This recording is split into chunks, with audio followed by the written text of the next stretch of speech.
Il est 7h20. Si je parle espagnol, c'est qu'il y a une raison. C'est pour amener la transition Bien sûr. vers Mathieu, parce qu'on passe au monde de la BD avec vous, Mathieu. Oui, je vais vous passer la BD. Et direction... Ouais, merci. Ouf, j'ai pas été assez. Direction... oui. Barcelone. Mon fil est un peu court ce matin.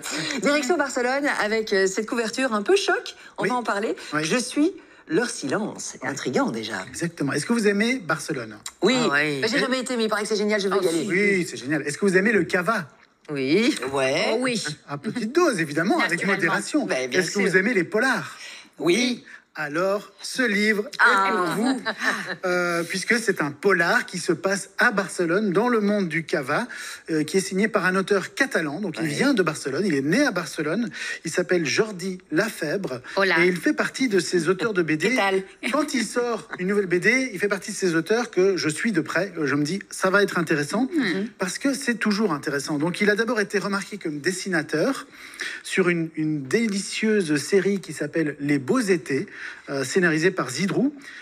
Ensuite, en 2020, il s'est révélé en tant qu'auteur complet, donc dessinateur et scénariste, avec un roman graphique qui s'appelle Malgré tout, dont je vous avais parlé ici, et qui est une histoire d'amour à la structure particulièrement originale. Oui. Et donc aujourd'hui, il est de retour avec Je suis leur silence, qui est à nouveau une histoire particulièrement bien construite. Pourquoi, Mathieu? Mais quand on parle d'histoire construite, je suis leur silence, cette jeune femme, elle Ouais. a l'air déterminée sur la couverture. Exactement. Donc cette jeune femme qu'on C'est voit qui? sur la couverture, elle s'appelle Eva. Ouais. Et c'est une jeune Ok. et brillante psychiatre. Ah oui.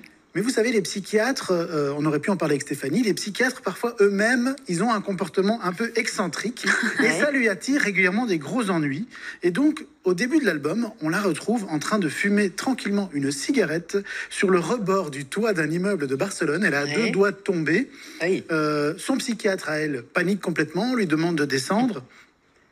Mais elle est là complètement tranquille, comme si de rien n'était. Et en fait, si Eva, qui est psychiatre, va voir un psychiatre, c'est parce qu'elle doit passer par là pour récupérer sa licence. On lui a enlevé à cause de son comportement un peu spécial. Oui, elle n'a Et pas changé manifestement. Et lors de sa consultation avec son psychiatre, Eva lui raconte sa semaine. Elle vient de passer une semaine complètement dingue. Ouais. Et c'est le point de départ d'une histoire assez rock'n'roll D'accord. qui mélange des lourds secrets de famille, une histoire d'héritage et un meurtre au sein de la famille Monturos. Monturos, une famille qui gère un énorme domaine viticole qui produit des millions de litres de cava. Regardez, moi j'adore personnellement l'ambiance et l'atmosphère. Là, c'est la Oui, première oui. page. On est Ah à oui. Barcelone. On Qu'est-ce sent qui la vous a- chaleur à travers le livre, je Tout crois. et La les belles luminosité. couleurs aussi. Ouais. Ouais, et la lumière, effectivement. Qu'est-ce qui vous a plu dans cette BD, Mathieu? Ben, justement, c'est Ça. un roman graphique lumineux. Oui. Donc ça, c'est la première chose qui m'a plu. C'est rythmé, hein. Clairement, on commence et on ne s'arrête pas. C'est un ton très moderne. C'est aussi un récit plein d'humour, avec des personnages aussi haut en couleur. Il y a notamment une inspectrice de police qui ressemble à Angela Merkel. C'est assez Ah ouais, drôle. attendez, je vais la chercher. Il faut que je vous la montre. On Et la voit puis- peut-être. Et puis, bien sûr, il y a Ah oui, Eva. là. Eva, qui est un... On la voit là. Elle est là, Elle est où, sur elle est où, la deux- sur la Angela deux- sur la La, deuxième oui, case. oui. la deuxième case. Et c'est surtout Eva qui est un personnage principal particulièrement réussi, une jeune femme fantasque, incontrôlable, mais aussi solaire et très attachante, avec aussi un petit côté tête à claque, il faut bien le dire. Et une des très bonnes trouvailles de cette BD, c'est que Eva, elle est toujours accompagnée par 3 fantômes. Donc partout où elle va, elle est suivie par 3 fantômes. C'est complètement. Sa grand-mère, qui l'a élevée, Ouais. sa grande-tante, qui a tué son mari, et une autre grande-tante qui était dans donc, Mathieu. milicienne républicaine. Ça va, vous Mais c'est un peu barge, hein, non? C'est ça, c'est un peu BD. barge. Vous Est-ce que savez, c'est on un peu ce s'accroche? côté espagnol comme chez Almodovar, où c'est Ouais, toujours un peu c'est barge, ça. mais ça marche.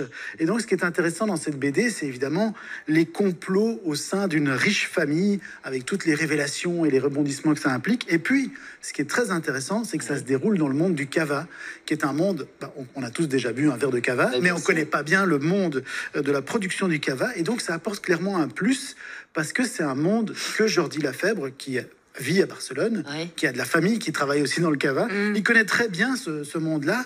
Et la même chose vaut pour le décor de Barcelone, qui est magnifiquement représenté dans cet album et qui apporte vraiment un plus.